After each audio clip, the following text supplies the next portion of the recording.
मैं Anil sir. I hope आप सभी लोग घरों में अच्छे होंगे, स्वस्थ होंगे और प्लीज़ की practice sentences. Just utilize your time. Time का पूरा सदुपयोग कीजिए इस समय, बिकॉज हम लोग एक ऐसी नेचुरल चीज़ है जिससे कि हम सफ़र कर रहे हैं हम लोग, तो उस भी में कुछ कर नहीं सकते हैं। Because now days be people is a basic need that please keep physical distance. हम लोगों को दूर रहना एक दूसरे से, यही एक इसका बचाव है। तो इसमें हम क्या कर सकते हैं, तो इसमें हम अपनी स्टडी को कंटिन्यू कर सकते हैं। इसीलिए हम भी आपसे जो है इसमें कम्युनिकेशन में हैं, तो एक यही साधन बनाया गया है, तो इस साधन से जुड़े हुए हैं।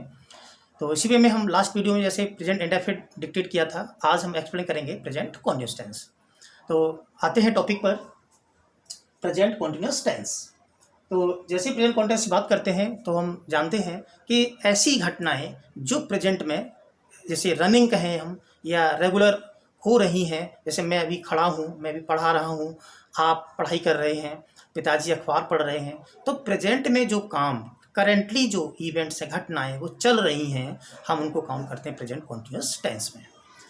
तो इसकी जो आइडेंटिटी भी लिखी गई इसलिए, जैसे कि रहा है, रहे लिखा हुआ है, तो मतलब मैं पढ़ा रहा हूँ, वह जा रहा है तो रहा रहे तो आएगा। मेन बात को समझना है, इसको कोई रटने की जरूरत में नहीं है। Okay, I have written here basic format of present continuous tense. ये इसका जो फॉर्मेट है लिखा हुआ है, subject is am are first for ING object ETC. तो हमें पता है सिंगुलर सब्जेक्ट इज का यूज करते हैं, आई के साथ एम का यूज करते हैं, प्लूरल सब्जेक्ट आर यूज करते हैं। ठीक है, आईएनजी यूज करेंगे कि ऑब्जेक्ट होगा ईटीसी होगा। तो बिल्कुल सिंपल सी बात है, बिकॉज हम आपको ऑलरेडी जो है जो एसएमआर में आपको हम बता चुके हैं। अगर आप नए हैं और अगर आपने एसएमआर का यूज़ वॉच नहीं किया है तो कृपया उस वीडियो को जरूर वॉच करें। और अगर आप नए हैं तो कृपया चैनल को सब्सक्राइब भी कर लें, बेल आइकन बटन भी दबा लें, जिससे कि आपको नोटिफिकेशन मिलता रहे। हम जो पॉइंट आते हैं हम एग्जाम्पल पर, वो है मेरी किताब पढ़ रही है। वो है तो फर्स्ट सी सब्जेक्ट देखा हमने, वो है जो काम करने वाला हमारा सब्जेक्ट होता है, तो वही काम पढ़ाई कर रही है। तो शी सिंगुलर है तो शी इज। मैं ऑलरेडी हम बताए हैं कि आपको कि हमें पैटर्न ये अपनाना। आप चाहे तो सी इज लिख सकते हैं, लेकिन हमको हैबिट डेवलप करनी है, जो हमारा स्टैंडर्ड फॉर्मेट ही होता है। तो हम इसको पढ़ेंगे शी इज को शी इज स्टडी में आएंगे, तो she is studying my book. Difference समझना है रीड और स्टडी में। रीड मतलब होता है पेपर रीडिंग करते हैं, कुछ भी हम रीडिंग करते हैं, नॉवेल रीड कर रहे हैं, बाहर निकलते हैं, दुकानों में नाम लिखा होता है, हम उसे रीड कहते हैं। जब हम बात करते हैं पढ़ाई की, तो पढ़ाई मतलब होता है स्टडी करना, इसे हिंदी में अध्ययन भी कहा जाता है। तो वह किताब पढ़ रही है तो she is studying my book. अब सब्जेक्ट प्लूरल होगा तो मार का यूज भी कर सकते हैं, जिसमें कहता हूँ आप मेरी किताब पढ़ रहे हैं, तो you are studying my book. मैं कहूँ वे फुटबॉल खेल रहे हैं, तो दे आर प्लेइंग फुटबॉल। मैंने कहा आप परीक्षा की तैयारी कर रहे हैं, तो you are preparing for the examination. Means हम यहाँ पर सब्जेक्ट को अपने साथ चेंज होगा तो हम वर्ब को भी चेंज करेंगे। नाउ सेंटेंस में भी नेगेटिव्स, सेंटेंस नेगेटिव भी हो सकते हैं। ऐसे एग्जाम्पल है यहाँ, आप मेरी प्रतीक्षा नहीं कर रहे हैं, तो प्रेजेंट कॉन्टिन्यूअस टेंस है हमारा। तो आप मतलब यू, प्लूरल है तो हम आर का यूज करेंगे। तो जो आर को हमने आपको ऑलरेडी एसएमआर में बताया हुआ कि हम यू आर को शॉर्ट में ऐसे राइट करेंगे और हम इसको रीड करते हैं you are not waiting for me. जैसे मैंने फॉर, इसको फॉर नहीं पढ़ते हैं, पढ़ते हैं for. You are not waiting for me. Sentence और हो सकता है, जैसे वो है गाना नहीं गा रही है, तो शी इज, जैसे बताया ऊपर लिखा है, तो she is not singing a song. मैंने कहा मैं कार नहीं चला रहा हूँ, तो मैं कार नहीं चला रहा हूँ, तो I am not driving the car. मैंने कहा वे कहानी नहीं लिख रहे हैं, तो वे कहानी नहीं लिख रहे हैं, वे मीन्स दे हमारा प्लूरल है, तो they are not writing a story. तो we will practice in this way. Subject भी समझ में आया, हमें हेल्पिंग वर्ब भी समझ में आई, और वर्ब को हम आइडेंटिफाई करना पहले जानते भी हैं कि जिस हिंदी के शब्द में ना निकलता है, जैसे प्रतीक्षा करना किताब का है, तो पढ़ना यहाँ वर्ब है हमारी, तो वर्ब को भी हम आपको जो फॉर्म बताए थे वो हम डिक्टेट किया हूँ, तो आप उसको समझ गए हैं।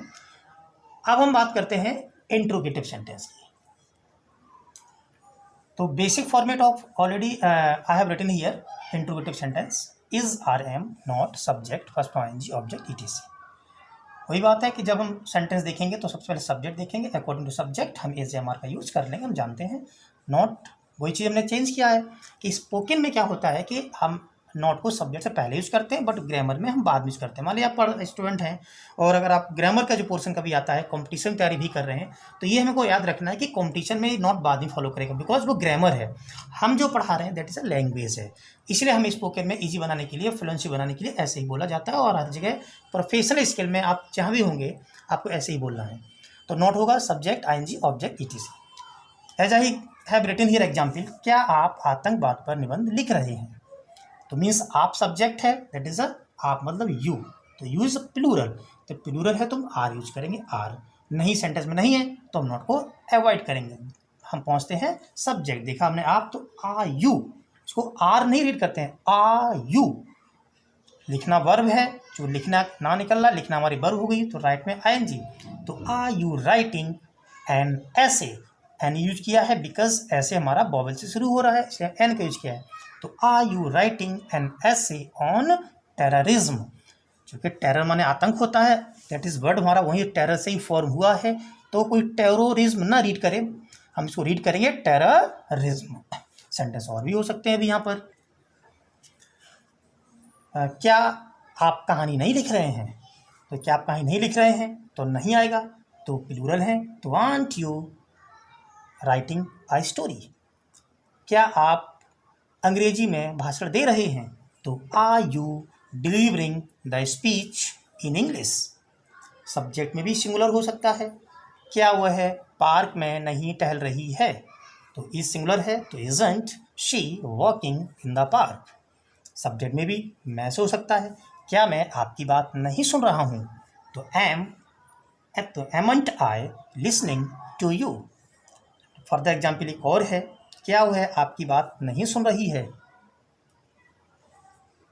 वह सिंगुलर है तो इज, नॉट सुन रही है तो फीमेल है, तो isn't she listening to you.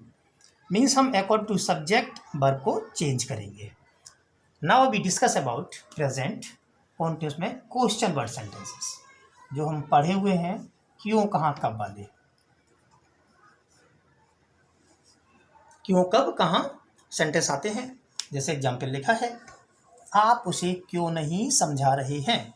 आप मेरी बात क्यों नहीं सुन रहे हैं? आप उसे क्यों डांट रहे हैं?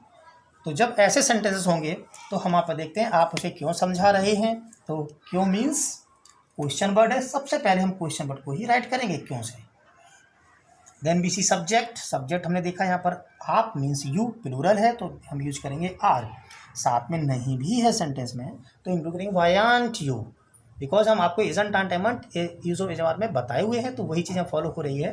तो Y aunt you convincing him. तो सेंटेंस और हो सकते हैं, आप उसे क्यों नहीं चिढ़ा रहे हैं? तो वाई आंट यू टीजिंग हिम, चढ़ाना मतलब टीज होता है। सेंटेंस और हो सकता है, आप मेरी बाइक क्यों नहीं चला रहे हैं? तो Y aunt you riding my bike, जो बाइक का चलाना राइड होता है।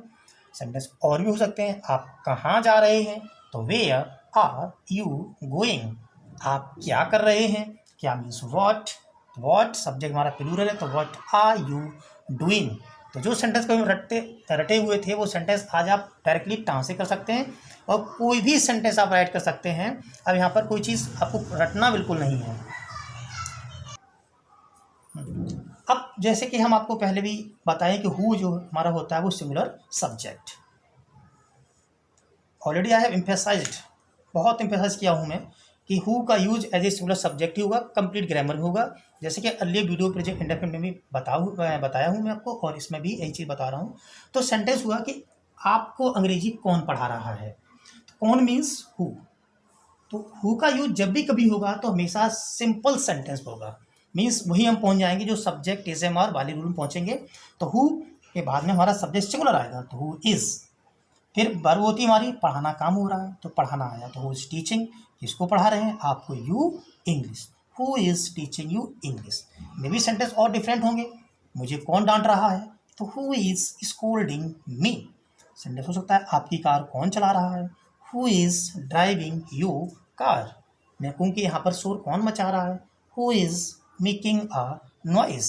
चलिए फ्रेंड्स, एक बात बता दें, यहाँ पर मेकिंग नॉइज़ की बात आई तो कभी भी अगर जो है रिकॉर्डिंग दौरान अगर कभी भी ऐसा कुछ हो जाता है कि कभी भी कोई बैक साउंड अगर आ जाती है तो प्लीज़ माइंड मत करिए, उसको तो इग्नोर कीजिए, क्योंकि जानते हैं कि सभी लोग घरों में इसमें लॉक हैं, तो इसलिए कहीं ना कहीं से कभी कोई भी है कहीं भी आवाज़ लगा देता है, कुछ भी है, तो कैमरे हैं रिकॉर्ड कर लेते हैं, तो प्लीज़ इग्नोर इट। आते हैं टॉपिक पर फिर से। तो हु की जो केसेस हैं वो ऐसे सेंटेंस करके आपको ध्यान देना है। यहाँ पर जो हमारा सब्जेक्ट हु है, हमको इस यू से कोई मतलब नहीं। कभी आप कन्फ्यूजन, सर यू तो हमारा सब्जेक्ट, यू हमारा ऑब्जेक्ट है, बिकॉज जहाँ पर वर्ब की प्लेस ऑब्जेक्ट प्लेस आ रहा है आफ्टर वर्ब है, इसका मतलब हमारा ऑब्जेक्ट हो गया। सब्जेक्ट तो हमारा हु है, अगर हम यहाँ प्लेस करें तो कोई ही या सी या कोई नाम, तो देखो सेंटेंस पूरा हमारा वेरीफाई होगा। जैसे हमने माना कि वह आपको अंग्रेजी पढ़ा रहे हैं, तो sentence he is teaching you English या she is teaching you English, या कोई नाम आएगा Anil sir is teaching you English, या कोई मैम हो सकती है ma'am is teaching you English. तो आपको अच्छे से I think you are getting बात समझ में आ रही है कि हमारा जो who is a singular subject, इसको कभी भी क्वेश्चन वर्ड है but we will never treat it, ये ट्रीट करेगा as a question, as a simple sentence, as a subject. मान लीजिए हम यहाँ पर मी कर दें तो कोई प्रॉब्लम नहीं, मैं ऊपर लिख सकता हूँ me, who is teaching me हो जाएगा, हु इज़ टीचिंग वो ब्रदर आ जाएगा। मीन्स हमका any how there is no mean of object, because finally हमारा जो वर्ब है that will follow always subject को फॉलो करेगा। नेगेटिव भी हो सकते हैं, आपकी बात कौन नहीं सुन रहा है, तो who is not listening to you, गाना कौन नहीं गा रहा है, who is not singing a song, आपके साथ कौन नहीं जा रहा है, who is not going with you. तुम सिंपली देख रहे हैं कि who is a singular subject, तो प्लीज़ कीप इन माइंड, इसको अच्छे से ध्यान रखिएगा यहाँ पर। अब हम बात करते हैं जैसे सेंटेंस और अभी तक आपने जो पढ़े हुए हैं, तो इनकी आइडेंटिटी जो अभी तक आपने पढ़ी है वो सेंटेंस आ रही थी रहा है रहे हैं, बट एक ऐसा केस आ रहा है जहाँ पे रहा रहे नहीं होगा। तो जब रहा रहे नहीं होंगे तो हमें आपका ध्यान देना है आपको यहाँ पर कि जैसे मैं बैठा हूँ, मैं खड़ा हूँ, मैं लेटा हूँ, आप क्यों खड़े हैं, आप मेरी सीट पर क्यों बैठे हैं, तो हम देख रहे हैं रहा रहे नहीं, बट यहाँ पर वर्किंग कंडीशन है, काम हमारा कॉन्टिन्यूसली चल रहा है। मैं बैठा हूँ तो रहा रहे नहीं, लेकिन क्लियर समझ को आ रहा, बैठा हूँ मतलब मैं ये नहीं कहूँ बैठ रहा हूँ, बैठा हूँ मतलब मैं लगातार बैठा हूँ। तो ऐसे सेंटेंस कभी भी आएंगे तो ये सेंटेंस भी they will always follow present continuous tense. तो मैं ध्यान देना, एग्जाम्पल मैंने यहाँ पर आपको लिखा है, मैं बैठा हूँ, तो देखिए मैं बैठा हूँ तो आई एम सिटिंग, मैंने कहा आप खड़े हैं तो यू आर स्टैंडिंग, मैंने कहा हुआ है लेटा है तो ही इज़ लाइंग। तो प्लीज़ कीप इन माइंड, बैठा हूँ, लेटा हूँ, खड़ा हूँ, ये ऑलवेज कॉन्टेक्स्ट को ही फॉलो करेंगे क्योंकि कंडीशन हमारी वर्किंग है। मे बी कोई और ऐसे वर्ड्स आ जाते हैं कि रहा रहे नहीं है, बट अगर वो आपको वर्किंग कंडीशन को डिस्प्ले करेंगे, दिखाएंगे, तो हम उनको कॉन्टेक्स्ट में ही ट्रांसलेट करेंगे। ठीक है, तो ये हमारा प्रेजेंट कॉन्टिन्यूअस हुआ टॉपिक। तो आपको इनकी और अच्छे से प्रैक्टिस करनी है, ऐसे ही सेंटेंस कुछ और भी आपको बोलने हैं। इन्हीं के साथ साथ में हमें ये भी ध्यान देना है, कुछ ऐसे मीनिंग्स हैं जैसे कि पढ़ना पढ़ाना, अक्सर हम लोग गलती कर देते हैं, सुनना सुनाना गलती कर देते हैं, समझना समझाना, ये सभी मीनिंग्स में हमको डिफरेंस करना है और हमको थोड़ा सा याद रखना है, थोड़ा सा केयरफुल रहना है ड्यूरिंग स्पीकिंग। तो ये गलतियाँ हमारी मेजर हैं, कभी भी कहीं भी हम जाएंगे तो हम नेगेटिव इंप्रेशन भी होगा, और इंटरव्यू वगैरह में कहीं भी होंगे तो हम निश्चित है फेल भी हो जाएंगे, और ये सब चीज़ें हमारी स्पेशल कहीं ना कहीं से पॉइंट आउट की जाएंगी। तो इससे बेटर है कि हम पहले से इन चीज़ों को प्रिकॉशन लें और इसके बाद में हमको बोलते हो अभी से अगर हम सही से प्रैक्टिस लेके आएंगे, क्योंकि जब हम प्रैक्टिस कर रहे होते हैं तो हमारा वही फाउंडेशन आगे चल के तैयार हो जाएगा और वही चीज़ हमारी प्रैक्टिस में आ जाएगी। क्योंकि हम जानते हैं कि इंग्लिश में कितनी आती है ये चीज़ नहीं काउंट करती है, बात ये काउंट करती है हमने कितनी प्रैक्टिस की हुई है। क्योंकि हमारा जितना भी अच्छा, अगर कहीं डेमो अच्छा होगा तो प्रैक्टिस में भी आपका होगा, अगर हम कितना जानते हैं ये चीज़ बात की है। इसलिए जो है ये कहा जाता है कि पहले से ही हम जब प्रैक्टिस करेंगे तो सही वे में करेंगे, हमको गलत चीज़ें नहीं बोलनी है। तो फ्रेंड्स, हमने जो है कुछ सेंटेंस भी इस टॉपिक के लिए आपको प्रैक्टिस में के लिए दिए हुए हैं। तो फ्रेंड्स, इनको सेंटेंस की आप प्रैक्टिस करेंगे और मीनिंग्स भी हमने आपको उसके रिगार्डिंग सेंटेंस के मीनिंग भी नीचे दिए हुए हैं, तो मीनिंग भी नोट कर लीजिए। और इनको सेंटेंस को हमें मेन बोल के भी प्रैक्टिस करना है, क्योंकि हम स्पीकिंग क्लास में बोल के प्रैक्टिस करना बहुत ज़रूरी है।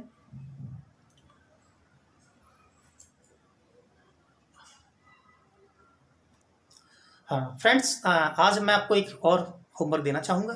जैसे कि हम लोग पढ़ाई हो रही है तो कैसे समझें कि कुछ अच्छा हो रहा है नहीं हो रहा, आपको कैसा रिजल्ट है आपका, तो आप अपने आप को थोड़ा सा एवेल्यूएट करें। तो for that I would like to give a topic. आज आपको हम टॉपिक देते हैं, वो आपको घर पर ही राइट करना है। राइट कीजिए, सेल्फ रीड कीजिए। रीडिंग करेंगे तो आपको अपनी ड्रॉबैक्स भी समझ में आ जाएंगी। इसके बाद कोई प्रॉब्लम होती है तो आप हमें हमारे कमेंट्स में आपको दीजिए, क्योंकि आपके कमेंट्स मुझे अच्छे लगते हैं, जिसके द्वारा मैं आपको और अपने को बेटर बना रहा हूँ। तो आपका टॉपिक मैं आज दे रहा हूँ डेली रूटीन।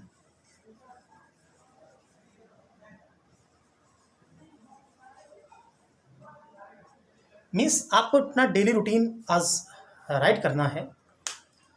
सिंपल है, डेली एक्टिविटीज़ हैं। मॉर्निंग जब हम सो के जागते हैं से लेकर के जिसमें हम सोएंगे वहाँ तक की हमें सारी चीज़ें आपको राइट करनी है। सिंपली जब सो के जागते हैं और स्पीच है जो कि डेली रूटीन है, तो definitely if you write only present indefinite tense. सुबह सो के जागे तो हम सिंपल से लिखेंगे I wake up in the morning. सुबह सो के जागते हैं, फर्स्ट आई विश एवरीवन, हम सबको विश करते हैं। Then I first take 1 glass water. After this, I fresh. Then I go for morning walk. After this, returning from there, I take a tea. I take brunch as your family circumstances. And after this, I go to school. Yeah, I go to coaching. Yeah, nowadays we are in the lockdown, so then I go on my study table. After this, I study continuously 2 hours, 3 hours, 4 hours, and after this, I go. Then I take lunch with my family. Then we are going to tell you final all the activities of the day. I think they all will be right only in present indefinite tense. In this way, you will write this topic. तो that is बस very simple है daily routine. तो लिखेंगे उसको अच्छे से, read करेंगे, once right करेंगे, रीड करेंगे, मिस्टेक्स को पॉइंट आउट करेंगे, फिर से लिखेंगे। If you right 2 and 3 times, अगर आप 2 से 3 बार लिखेंगे तो निश्चित है कि आपकी कमियां होंगी वो दूर हो जाएंगी और आप उसको लिखना सीख जाएंगे और आपको लगेगा कि हमने जो है इस क्लास से क्या सीखा है। तो उस क्लास से एडवांटेज जब भी समझ में आएगा आपको कि जब आप लिख रहे हैं तो निश्चित है कि आपको कॉन्फिडेंस जनरेट हो जाएगा। वही चीज़ कभी अगर आपको कहीं आएगा कि हमें बोलना है अबाउट डेली रूटीन और भी टॉपिक्स होंगे तो आप इजीली उनको विद कॉन्फिडेंस बोल सकते हैं। तो अपने वर्क करिए और थैंक्स फॉर वॉचिंग वीडियो। मिलते हैं नेक्स्ट वीडियो।